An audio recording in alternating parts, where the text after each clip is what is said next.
Aujourd'hui, on va parler de propriétés de couches, on va parler un peu de masquage et l'interaction entre les deux, et on en parle juste maintenant. Bonjour à toutes et à tous, mon nom est Liquinol. Si vous débarquez pour la première fois sur ma chaîne YouTube, je vous souhaite la bienvenue. Ici, on parle de post-production traditionnelle et créative sur les logiciels de post-production, et bien évidemment, on parle de photographie en règle générale. Et aujourd'hui, on va s'embêter avec les couches, les calques, les masques, on va un petit peu s'embêter avec cela. On va s'amuser plutôt, on va pas s'embêter. En réalité, on va voir un petit peu ce principe, on va voir cette interaction-là, ce qui va beaucoup nous aider pour les futurs développements dans Luminaire Neo. Je vais ici aller dans mon développement rouge, je vais sélectionner mon caméra flat, juste comme ceci, je vais faire mes corrections d'optique, et je vais simplement utiliser l'outil couleur avec la température et la teinte pour la balance des blancs. Je vais simplement bouger mon curseur de température un petit peu vers la droite comme ceci, pour avoir cette teinte-là. On va pas s'embêter, on a tout ce qu'il faut avec un seul curseur avec l'accent AI, puisque vous connaissez déjà, on va jouer sur l'exposition, contraste, un peu la saturation des couleurs, etc. On a pas mal d'opérations qui se font sur ce curseur-là, on va l'utiliser, c'est le, on va dire le 12 en 1. On va ici appuyer sur la droite, et vous avez ici le avant et le après, comme vous pouvez le constater là. Une fois qu'on a fait cela, on va utiliser l'embellisseur de ciel.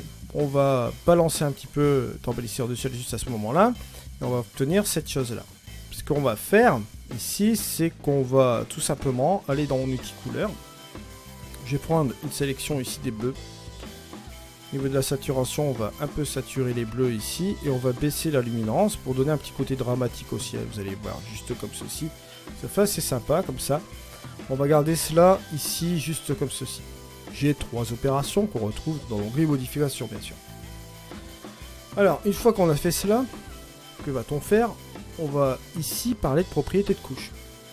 Vous le savez déjà, si je me mets à 0 sur la couche de base, c'est-à-dire le fichier RAW déjà brut qui a été post-traité ici, j'ai un effet de transparence à 0. Je le fais apparaître à 100, on a l'image complète.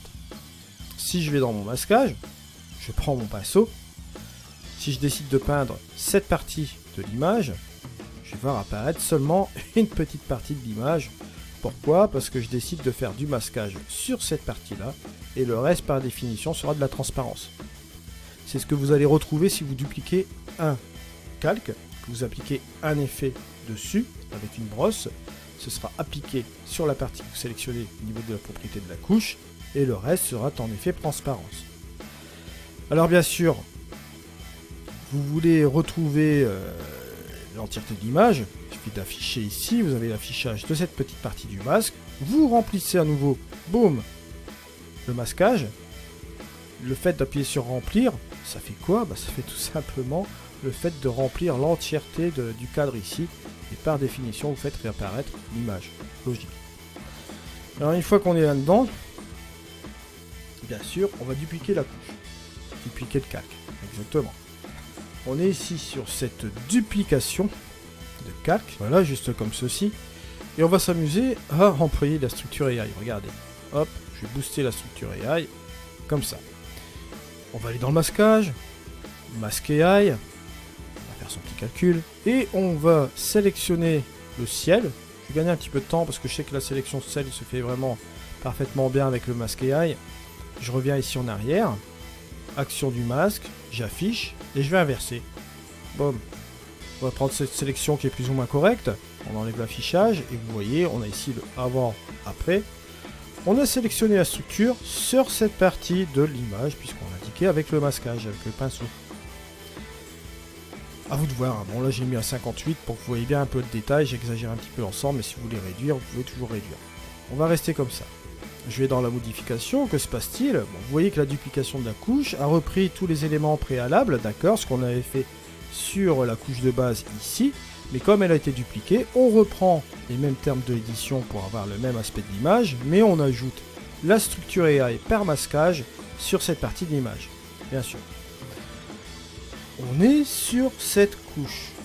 On est sur cette couche, donc on applique du masquage sur la structure AI, on sait qu'on est là-dessus, donc pas de problème. Maintenant, si je reviens sur la propriété de la couche, et que je me dis, tiens, je vais ici prendre mon masquage, prendre mon pinceau, et là je me dis que je vais sélectionner cette partie ici, enfin, je vais d'abord revenir en arrière. Je vais afficher.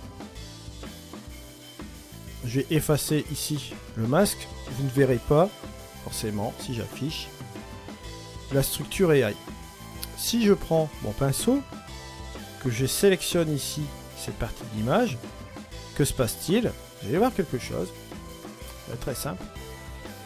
Vous allez voir que si je reviens en arrière, que j'affiche mon masque, là, cette partie-là, forcément sélectionnée, mais si je cache ici le calque, hop, avant, et que je l'affiche après, on a l'effet de la structure ici, sur cette partie de la couche.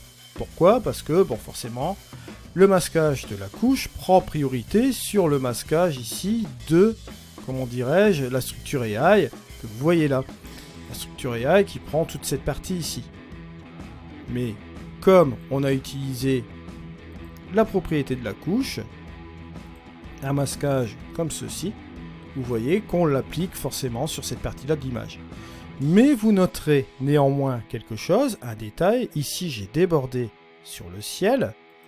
Vous n'aurez pas de structure AI. Pourquoi? Parce que la structure AI, par définition, son masquage, si je le fais ici, reprend toute cette partie-là de l'image, mais ne va pas ici dans les nuages. Donc, si vous laissez la propriété de la couche en masquage, on va regarder dans les actions du masque, juste comme ceci, que vous sélectionnez cette partie-là, et cette partie ici dans le ciel, comme vous n'avez pas de masquage préalable qui a été fait dans la partie du ciel avec la structure AI, vous n'allez pas faire réapparaître de structure AI dans le ciel. Ça, c'est une logique.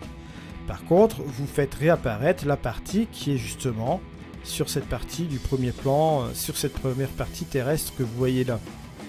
Si je continue, par exemple, je reprends encore mon pinceau, hein, je vais continuer à peindre, je vais faire ici cette sélection de pinceaux ici. On va, pour avoir un petit peu plus clair, bon, vous voyez ici, je vais enlever l'affichage, je vais continuer à prendre mon pinceau. Si je continue par exemple à sélectionner cette partie-là, vous voyez que là, on fait réapparaître de la structure. Pourquoi? Dans le masquage structure, on va aller ici, structure AI. Si je vais dans mes actions du masque, j'affiche forcément. Vous avez toute cette partie-là qu'on a sélectionnée préalablement dans l'outil. Donc, on peut faire réapparaître dans la propriété de la couche ce qu'on le souhaite ici, dans le masquage. Concrètement, on peut tout faire réapparaître ici, si on le souhaite, par exemple. C'est toujours dans la partie masquée qu'on aura sélectionné dans l'outil. Si je vais là, par exemple, regardez, hop, on n'aura pas de structure AI. Pourquoi? Parce que si vous affichez le masque, c'est seulement cette partie-là qui est affectée. Donc si vous voulez le faire réapparaître, forcément, vous allez dans la propriété de la couche, masquage, vous faites l'affichage, vous devez rester dans la partie qui est ici, partie terre, juste là. Mais là, il n'y en aurait pas. Pourquoi? Parce que comme je l'ai expliqué préalablement, dans la structure AI, il n'y en a pas dans le ciel. Truc assez sympa à comprendre, bien sûr. Si je remets tout cela à 0 au niveau de la propriété de la couche, là vous allez voir que il n'y a rien ici au niveau du masquage. On reprend le niveau de la structure AI bien sûr sur cette partie là. Donc vous voyez encore une autre chose, c'est si vous voulez faire encore un truc encore un petit peu plus sympa, vous pouvez aussi dupliquer la couche. Voilà, on va ici dupliquer le calque. Je vais par exemple utiliser encore l'accent AI une seconde fois. Hein. On va booster cet accent AI juste ici. Là, cette fois-ci, je vais non pas utiliser du masquage sur l'accent AI, mais sur la propriété de la couche directement ici. Je vais utiliser le pinceau et je vais dire que je vais utiliser l'accent AI sur cette partie-là. D'accord? Voilà. Ici, bien comprendre que ça ne s'appliquera pas sur le reste de l'image.